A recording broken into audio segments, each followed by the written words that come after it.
കാക്ക സംഭവം വലിയ സൂത്രശാലിയൊക്കെ തന്നെ, ഭയങ്കര ബുദ്ധി എന്നൊക്കെ പറഞ്ഞു. പക്ഷെ കാക്ക ഏതെല്ലാം കാക്ക വിടാൻ തയ്യാറില്ല. ആ കാക്കയ്ക്ക് ഒരു വിത്ത് കിട്ടി.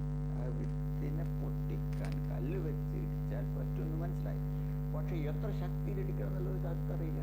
എന്തായാലും കാക്ക ശ്രമിക്കുന്നുണ്ട്. എന്നാലും ഒരു